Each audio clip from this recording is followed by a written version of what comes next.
खुरमजरी मियामबु ngasi aikoi khangminasi smart meter की मरमदा नंबर 1 डिजिटल मीटर दगी स्मार्ट मीटर करमना ओइखी नंबर 2 द स्मार्ट मीटर ना करम हाइना थबक तवी नंबर 3 डिजिटल मीटर का स्मार्ट मीटर का खेनबा नंबर 4 स्मार्ट मीटर लागलबा मतुंगदा कंज्यूमर सिंगी खानाबा नंबर 5 स्मार्ट मीटर लागलबा मतुंगदा कंज्यूमर सिंगी अवाबसी इहान हानबदा डिजिटल मीटर दगी स्मार्ट मीटर करमना ओइखी अखोइगी युमदा लैरिबा डिजिटल मीटर हौजी होइसु लैनबा यावरी मीटर अरुदा फीचर मयाम अमा यावी यामना फैसिलिटी ओइ डेवलप ओइबा मीटर अमनी अखोइगी युमगी लोड कया सप्लाई ओइरिबा वोल्टेज कया यामना लाक्लिबा कंजम्पशन कया ओइबा असिना चिंगबा अखोइना इचम चमना हाइबदा डिजिटल मीटर असिदा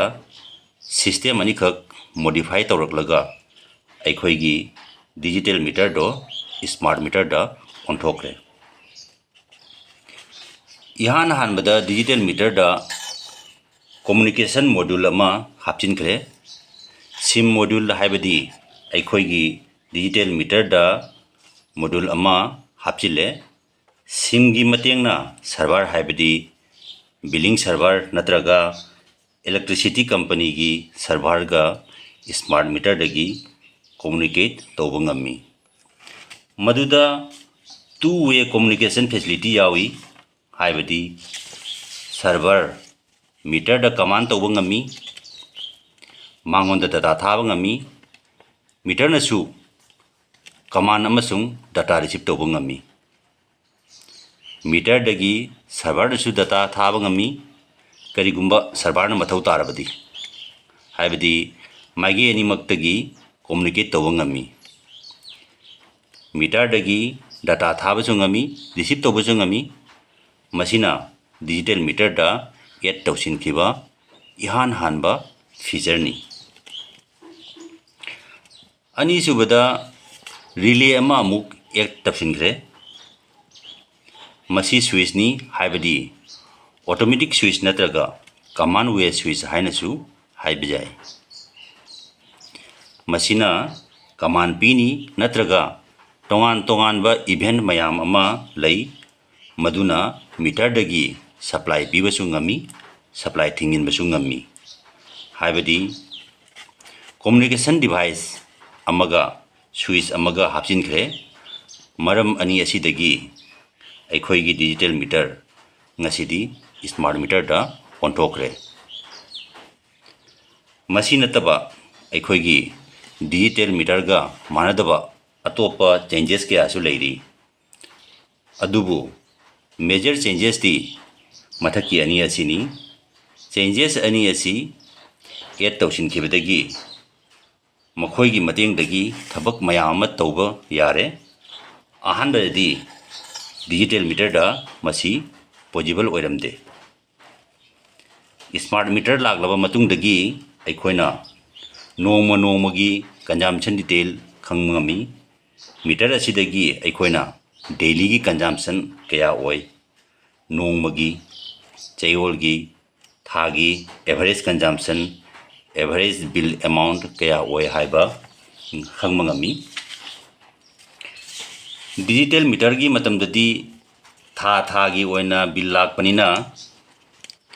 मदु अखोइना था फारबा मतमबदा खंगममी थादुगी कंजम्पशन कया ओइबा नुमित खुदिंगी अइगी बिल अइगी बैलेंस स्टेटस स्मार्ट मीटर दे येंगबा ngami मदुगी मतुंग इन्ना अखोइना प्रीपेड रिचार्ज तौरिबा सिनी अखोइना नोंमगी थागी कंजम्पशन कया ओइरिबा थादा टोटल बिल कया पेड तौरिबा मदुगी मतुंग इन्ना अखोइना इसागी बजट सु सेम ngami ख्वाइदगी इम्पोर्टेंट अमना अखोइना मीटर नत्रगा स्विच सेमजोक सेमजिन तौरबदी मदुगी डिटेल्स मीटर सर्वर दा थाकिनी बिलिंग कंपनी दसु थागिबा जाय मसीगी डाटा से अखोइगी हानगी डिजिटल मीटर दसु रेकॉर्ड तवी टेम्पर काउंट रेकॉर्ड तवी मदु अखोइना इलेक्ट्रिसिटी बोर्ड तगी मी लाक्तुना चेक तौरबा मतम दा खंगबा ngami करम मतम दा सेमदोक सेमजिन तौखिबा टेम्पर काउंट करी करीनो करी करी तौखिबा लोइना खंगबा ngami स्मार्ट मीटर असिना मागी प्रोग्राम डाटा सर्वर दा थाबा ngami जहां मतम दा अखोइना सेमदोक सेमजिन तौरबदी सर्वर इलेक्ट्रिसिटी कंपनी दा नोटिफिकेशन खुदक दा थागिनी मदुना क्विक एक्शन ओइबा जाय खुदक इंक्वायरी टीम लाप जाय फाखी बजाय स्मार्ट मीटर हांगदोकलुबदा नोटिफिकेशन चटखिनी न्यूट्रल दा सेमदोक सेमजिन तौरबदी नोटिफिकेशन चटखिबा जाय मदुगी डिटेल सर्वर खंगबा ngami कनागुंबा मी अमना मैग्नेटिक टेम्पर तौगे होनरुरबा मसी पुनमक से टेम्पर काउंट चली मसी पुनमक smart meter automatic electricity company दा थाबा ngami इलेक्ट्रिसिटी कंपनी सर्वर दगी फमना फमना उव फंगी मागी डिटेल कदाइदा करम मफमदा करम मीटर दा करी तौरीगे हाइबदो मसीगी फैसिलिटी असी इलेक्ट्रिसिटी कंपनी अमसुंग कंज्यूमर अनिमकना लौबा ngami मसीनी अखोइगी स्मार्ट मीटर ना करम हाइना थबक सुई हाइबदो अमुका हन्ना खुरमजरी मियामबु।